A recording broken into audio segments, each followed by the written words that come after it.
कबीर अमृतवाणी काल को अंग में सदगुरु कबीर साहब अज्ञान रूपी काल से सावधान करते हुए कहते हैं कि किस प्रकार से जीव को उजला कर राख करता है। जारी बारी मिस्सी करे हैं छार, कहें कबीर कोयला करे फिर दे अवतार। सदगुरु कबीर साहब कहते हैं यह ज्ञान रूपी काल जीव को जलाकर कोयला कर देता है। मिस्सी का मतलब होता है कोयला। जिस प्रकार से अग्नि लकड़ी को जलाकर, काष्ठ को जलाकर कोयला कर देता है, उसी प्रकार से अज्ञान रूपी काल जीव को जलाकर कोयला कर देता है और कोयला को जलाकर राख बना देता है। उसी प्रकार से ये जीव को बारंबार अज्ञान रूपी काल जलाता है, लेकिन मनुष्य समझ नहीं पाता। इस काल से बचने का एक ही उपाय है, वो है सच्चे सद्गुरु, सच्चे संतों की शरण। क्योंकि सच्चे सद्गुरु की शरण से उसे आत्मबोध हो जाता है, उसे सत्य का बोध हो जाता है और सत्य को जीवन में धारण कर सत्य में स्थित होकर जीव जन्म मरण के बारंबार भवचक्र से वो मुक्त हो जाता है। इसलिए सदगुरु कबीर साहब कहते हैं कि यह ज्ञान रूपी काल जीव को जला बुला कर कोयला कर देता है और कोयला से राख बना देता है। उसी प्रकार से जीव को बारंबार जन्म मरण में नचाता है। जन्म मरण में नचाने का एक ही कारण है कि अज्ञान रूपी काल से भ्रमित होकर यह जीव संसार में भटकता है। जितने भी संसार में जीव हैं, प्रारंभ से उनको बोध प्राप्त नहीं होता, उसे सत्य का बोध नहीं होता है। सच्चे सद्गुरु की शरणगत करता है, सच्चे सद्गुरु की शरण लेता है, तब उनको सत्य का बोध होता है। और जो जीव जिज्ञासा रखता है कि हमारे जन्म मरण समाप्त हो जाए, वो सच्चे संत की शरण लेता है, सच्चे सद्गुरु की शरण में जाता है और आत्मबोध प्राप्त करता है। ऐसे सांच न माने तिल की देखो जोए, जारी बारी कोयला करे जमते देखा सोए। यदि इस प्रकार सद्गुरु के संतों की सच्ची वाणी को नहीं मानता है तो कहते हैं मानो तिल को देख लो। जैसे तिल होता है, तिल लकड़ी को जलाकर कोयला कर देता है पर भी वह जमता है। उसी प्रकार से अज्ञान रूपी जो काल हैं जीव को बारंबार ये जलाकर पुनः पुनः जन्मता और मन मारता है। ये जीव के जन्म और मरण का कारण यही है कि अनादिकाल से यह जीव अज्ञान के अंधेरी रात में भटक रहा है, काल रूपी अज्ञानी से भटका रहा है और अनंतों शरीर धारण करते हुए बड़े पुण्य प्राप्त करके वो मनुष्य देह की प्राप्ति करता है। यह मानव देह सत्य को जानने के लिए, आत्मबोध प्राप्त करने के लिए है, लेकिन अज्ञानी जीव इसको भी वो नष्ट कर देता है। संशय काल शरीर में जारी करे सब धूरी, काल से बाँचे दास जन जिन पे धाल हुजूर। अज्ञान रूपी काल शरीर में ही निवास करता है।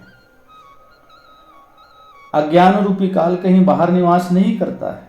सद्गुरु कहते हैं वह तो शरीर में ही रहता है और सबको जलाकर धूल करता है। सबको जलाकर अर्थात विवेक, बुद्धि, विचार, ये सबको नष्ट कर देता है। जब हमारे हृदय में अज्ञान होता है तो विवेक बुद्धि काम नहीं करती, विचार काम नहीं करते, हम उस पर विचार नहीं कर पाते हैं। इसी कारण से जीव नाना प्रकार के दुख प्राप्त करता है। इसलिए साहब कहते हैं जी यह ज्ञान रूपी काल सबको जलाकर धूल करता है। काल से गुरु के दास जन ही बचते हैं। अब इस अज्ञान रूपी काल से कौन बचता है? तो सद्गुरु बताते हैं कि इस अज्ञान रूपी काल से सच्चे सद्गुरु के दास ही बचते हैं। वो काल उनको ग्रसित नहीं करता है, क्योंकि सच्चे सद्गुरु से ज्ञान की प्राप्ति कर लिया तो वह दास किसी प्रकार से भटकता नहीं है। और जिन पर दयालु सद्गुरु की कृपा दृष्टि होती है उनका उपदेश ही उस दास पर लगता है। इसीलिए कहते हैं कि मानव शरीर में खूब सत्संग करना चाहिए। समय मिलता है सत्संग करिए और उस सत्संग को सुनकर मनन करिए, चिंतन करिए कि सत्य क्या है, असत्य क्या है। अगर मन में शंका हो तो सच्चे सद्गुरु संतों से निवारण करवा ले। सत्संग का मतलब ये होता है कि खूब सत्संग सुन लेना और ज्यों का त्यों बना रहना। ना किसी प्रकार से मन के विकार मिटते हैं, ना किसी प्रकार से जो दुर्गुण दुर्व्यसन मिटता है। तो सत्संग करने से क्या फायदा है। अब आजकल तो लोग जो है धंधा बना लिए हैं, धन की प्राप्ति के लिए लोग सत्संग करते हैं, जीवन के कल्याण के लिए नहीं करते, धन की प्राप्ति के लिए खूब चंदा इकट्ठा करेंगे, लोगों से संतों को खूब बुलाएंगे और सोचते हैं कि हमारे सारे पाप संतों को बुलाने से, सत्संग करने से नष्ट हो जाते हैं, ऐसे सोचते हैं।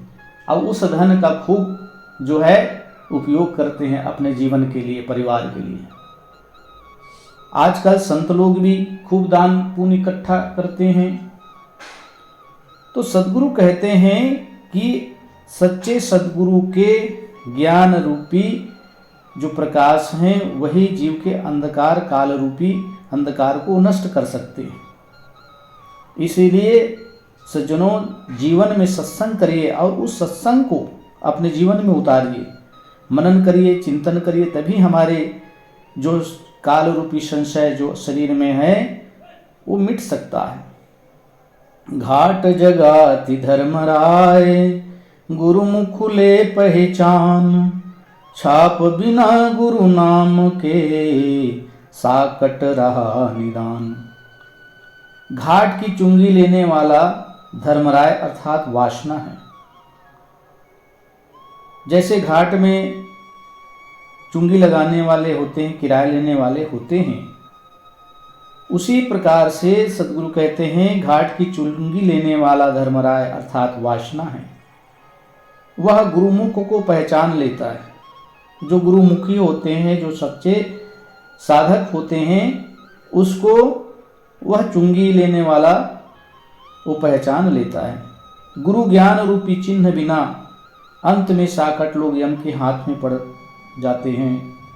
सद्गुरु कहते हैं जिसने गुरु से दीक्षा प्राप्त नहीं किया, गुरु से ज्ञान की प्राप्ति नहीं किया, गुरुमुखी नहीं हुए, उन साकट लोगों को यम नचाते रहता है, वह यम के हाथ में पड़ जाते हैं, जिससे उनका जीवन मरण का जो बंधन है, भवचक्र है, मिटता नहीं है।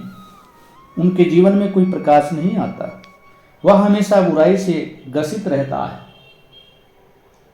खुली खेलो संसार में बांध न सके कोई, घाट जगाती क्या करे सिर पर पोट न होए। मोह बंधन छोड़कर संसार में विचरण करो। सद्गुरु कहते हैं संसार में तुम मुसाफिर की तरह आया है। जितने भी जीव आते हैं वो मुसाफिर की तरह ही आते हैं। ना जीव कुछ अपने साथ लेकर के आता है, ना ही इस दुनिया से जब जाता है तो कुछ लेकर के जाता है। अर्थात जो जीव हैं वो मुसाफिर की तरह इस संसार में भ्रमण करने के लिए आता है, और मनुष्य अपने कल्याण के लिए संसार में आता है। तो मनुष्य ही मोह बंधन में बंधा रहता है। साहब कहते हैं कि अगर मोह बंधन को छुड़ाना है तो संसार में मुसाफिर की तरह विचरण करो, किसी से मोह ना करो, फिर कोई तुम्हें बांध नहीं सकता, फिर तुम्हें कोई बंधन नहीं दे सकता है, तेरे मन कभी बंधेगा नहीं।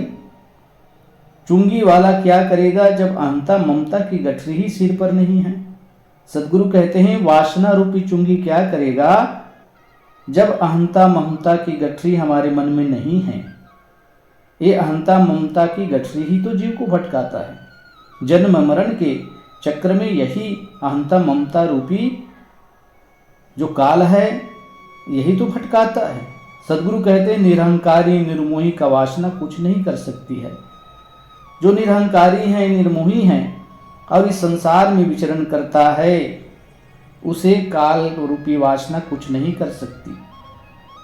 सब जग डर पे काल सो, ब्रह्मा विष्णु महेश, सुर नर मुनि और लोक सब, सात रसातल शेष। सदगुरु कहते हैं कि ब्रह्मा विष्णु महेश, सूर नर मुनि और सब लोग, सात रसातल तथा शेष तक जगत के सारे लोग काल से डरते हैं। साहब कहते हैं एक साधारण मनुष्य की क्या कहना है, एक साधारण जीव की क्या कहना है, यहां तक कि बड़े बड़े नामधारी ब्रह्मा विष्णु महेश सूर नर मुनि और सब लोग, सात रसातल, यहाँ तक कि शेष जी तक भी काल से डरते हैं कि काल कहीं ग्रसित ना कर ले, काल कहीं अज्ञान रूपी इस मोह ममता में भटका ना दे। इसीलिए सब लोग डरते हैं और डरना भी चाहिए, क्योंकि अगर जन्म मरण के भव चक्र से पार होना है तो अज्ञान रूपी काल से हमेशा डरते रहो और अपने जीवन के कल्याण के लिए सद्गुरु संतों की शरण लो। मूसा डर पे काल सो, कठिन काल को जोर, स्वर्ग भूमि पाताल में, जहां जाओ तहां घोर। मूसा पैगंबर भी काल से डरकर कहता है, या अल्लाह मियाँ काल का कठिन जोर है। मूसा पैगंबर, ईसा मसीह हुए, मूसा हुए, ये बड़े बड़े संत भी हुए, उन लोग भी कहते हैं अपने अल्लाह से, कहते हैं या अल्लाह मियाँ काल का कठिन जोर है। काल सबको भटकाता है, काल सबको मारता है, काल ही इस संसार रूपी भवचक्र में फंसा देता है जीव को। स्वर्ग भूमि पताल में जहां जाता हूं वहां कब्र शमशान देखता हूं। मूसा पैगंबर जी कहते हैं कि स्वर्ग भूमि पताल जहां भी जाओ वहीं कब्रिस्तान ही बना हुआ है, लोग मरकर दफन हुए हैं और इस 84 के चक्र में पड़कर अपने जीवन को नष्ट किए। फागुन आवत देख के मन झूरे बन राय, जिन डाली हम केली किया सो ही ब्योरे जाए।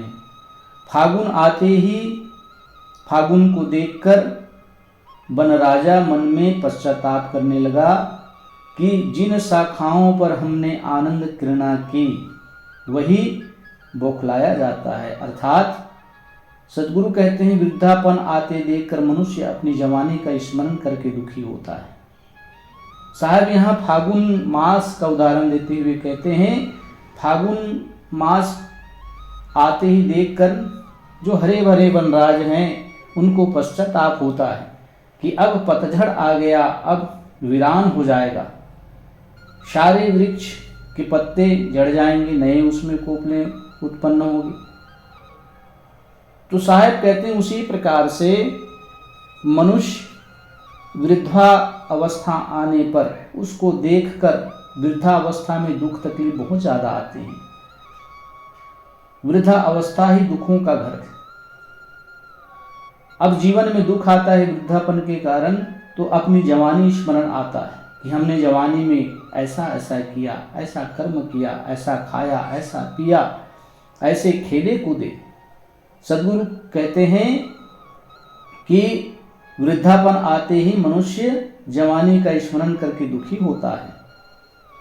पात झरनता देख के हंसती को पलियां, हम चाले तुम चाली हो धीरी बापलियां। झड़ते हुए पत्ते को देखकर कोमल कोमल कोपलें जो ताजा निकली हुई है कोपलें हंसने लगी। तब झड़ते हुए पत्तों ने कहा कि हे पगली कुछ दिन धैर्य धारण कर, हम आज पीले पड़कर इस वृक्ष से झड़ रहे हैं, तुम भी एक दिन हमारे सदृश इस वृक्ष से झड़ जाओगे। बुढ़ों को देखकर छैल चिकनिया जवान लोग व्यंग बोलते हैं, यह नहीं जानते कि यही दशा उनकी भी होगी। सद्गुरु कहते हैं कि बुढ़ापे को देखकर जो जवान जवान लोग हैं, युवक लोग हैं, वो बूढ़ा लोगों को चिढ़ाते हैं, लेकिन बूढ़ा भी कहता है एक दिन तुम्हारी स्थिति भी ऐसी होगी। इसी प्रकार से कोपले का उदाहरण देते हुए कहते हैं कि नई नई कोपले वृक्षों से जब निकलते हैं तो मानो कोपले पुराने जो पत्तों को जो पीले पड़ चुके हैं उनको कहते हैं, हंसी उड़ाते हैं कि देखो अब ये नष्ट हो जाएगा, ये झड़ जाएगा। लेकिन वही झड़ते हुए पत्ते कहते हैं, पीले हुए पत्ते कहते हैं कि अरे कोपले अहंकार मत कर, क्योंकि एक दिन तू भी इसी तरह से तू भी झड़ जाएगा। वैसे ही जवानी ढलने के बाद बुढ़ापा आ जाता है और बुढ़ापा आने के बाद मृत्यु हो जाती है इस देह की। तो जवान लोग जो होते हैं, जो जवानी के मस्त में मगन रहते हैं, आनंद उठाते हैं, वो बूढ़ापन को चिढ़ाते हुए कहते हैं लेकिन एक दिन की स्थिति शरीर की ऐसी होगी, सबकी होगी। काल पाए जग उपजो, काल पाए सब जाए, काल पाए सब बिनसी हैं, काल काल कहाँ खाए। समय पाकर संसार के प्राणी पदार्थ प्रवाह रूप उत्पन्न होते हैं। जगत में जितने भी जीव हैं जन्म मरण के प्रवाह में सिमटे हुए हैं। समय पाकर संसार के प्राणी पदार्थ जन्मते हैं और मरते हैं, पैदा होते हैं और नष्ट होते हैं, यही प्रवाह रूप है। और समय पाकर प्रवाह रूप सब मिटते भी रहते हैं, समय पाकर सब विनष्ट हो जाते हैं, क्योंकि किसी काल में बनी हुई वस्तु को काल खाता ही है। सद्गुरु कबीर साहब कहते हैं कि यह संसार प्रवाह रूप है, जन्म मरण प्रवाह रूप है, जन्म और मृत्यु भी प्रवाह रूप है। किसी काल में जीव का जन्म होता है, पेड़ पौधे उगते हैं और किसी काल में वह नष्ट हो जाता है। उसी प्रकार यह शरीर भी किसी काल में उत्पन्न होता है और किसी काल में विनष्ट हो जाता है। इसलिए क्या अहंकार करते हो? चंद समय के लिए आए हो, अपना जीवन का उद्धार करो और इस दुनिया से चले जाओ। विशेषता यही है मनुष्य तन प्राप्त करने का कि जो मानव देह मिला है उसका सदुपयोग करो, सच्ची साधना करो, अपने जीवन का कल्याण करो। काल काल सब कोई कहे, काल न चिन्हे कोई, जेती मन की कल्पना, काल कहावे सोई। मृत्यु सर्प सिंह आदि को काल काल सब कहते हैं। मनुष्य जो है मृत्यु को काल कहता है, सर्प को काल कहता है, सिंह को काल कहते हैं। जितना भी हिंसक जीव जंतु हैं उसको मनुष्य काल कहता है, लेकिन वास्तविक में काल की पहचान किसी को नहीं है। कोई कोई विवेकी काल को परखता है। वास्तव में कामादि जितनी मन की कल्पनाएं हैं, सद्गुरु कहते हैं मन की जितनी कल्पनाएं हैं वही काल हैं। लेकिन संसार में लोग काल दूसरे को कहते हैं। हमारे मन में जो कुवासनाएं हैं, कुसंस्कार हैं, कल्पनाएं हैं, धोखा है, यही सब काल हैं, जीव को भटकाता है। सर्प डस देने पर शरीर की मृत्यु होती है। काल तो इस शरीर को ही ग्रसित करता है, सिंह इस शरीर को ही ग्रसित कर लेता है। लेकिन वास्तव में जो मन में अज्ञान रूपी काल हैं, मन में वासनाएं रूपी काल हैं, कल्पनाएं रूपी काल हैं, ये जन्मों जन्मों तक जीव को भटकाते रहता है। इसलिए काल की परख विवेकी करता है। काल फिरे सिर ऊपरे, हाथों धरी कमान, कहीं कबीर गहु ज्ञान को, छोड़ सकल अभिमान। सद्गुरु कहते हैं हाथों में धनवा लेकर काल तुम्हारे सिर के ऊपर घूमता है। धनवा बांध लेकर काल इस जीव को ग्रसित करने के लिए सर के ऊपर मंडरा रहा है। गुरु कबीर साहब कहते हैं चिल्लाकर कि संपूर्ण अभिमान त्याग कर स्वरूप ज्ञान ग्रहण करो। आत्मज्ञान की प्राप्ति करो, क्योंकि समय दुर्लभ है, मानव तन भी दुर्लभ है। इसलिए काल तो सिर पर मंडरा रहा है, काल से तुम बच नहीं सकते। आज नहीं तो कल तुम काल के गाल में समा जाओगे। इसलिए अभिमान त्याग कर धन का, पद का, रूप का, जवानी का, हर प्रकार से अभिमान त्याग कर सद्गुरु संतों से स्वरूप ज्ञान की प्राप्ति करो, जिससे तुम्हारे जो जन्म मरण के चक्र हैं वो मिटे। जाय झरोखे सोवता फूलन सेज बिछाए, सो अब कहूँ दिसै नहीं छिन में गयो बिलाए। ऊंची अटारी की खिड़कियों पर फूलों की सैया बिछाकर जो सोते थे, सदगुरु कबीर साहब उनको कहते हैं जो ऊंचे महल बनाकर, बड़े बड़े अच्छे महल बनाकर, सजाकर संवार कर जो फूलों की सैया में सोते थे, अय्यासी करते थे, आनंद भोगते थे, विषयों का सुख भोगते थे, वे देखते देखते विनष्ट हो गए, अब स्वप्न में भी नहीं दिखते हैं। साहेब सजग करते हैं, सावधान करते हैं। मनुष्य अगर सावधान नहीं रहा तो उनकी सबसे बड़ी हानि है। इसलिए साहेब कहते हैं कि बड़े बड़े महल में रहने वाले, फूलों की सैया पर सेज में सोने वाले, स्त्रियों का भोग भोगने वाले, विषयों का आनंद लेने वाले, वे सब विनष्ट हो गए। अब वो स्वप्न में दिखाई नहीं देते। कबीर पगरा दूर है आय पहुंची सांझ, जन जन को मन राखता वेश्या रह गई बांझ। हे मानवों, अभी कल्याण का मार्ग बड़ा लंबा है। बीच में संध्या की बेला बुढ़ापा आ पहुंची है। जैसे अनेक प्रेमियों का मन प्रसन्न करते करते वेश्या वंध्या ही रह जाती है, बांझ ही रह जाती है, वैसे नाना देवी देवता और स्त्री पुत्र मित्रादि के मोह में फंसकर जीव कल्याण साधना से हीन ही बना रहता है।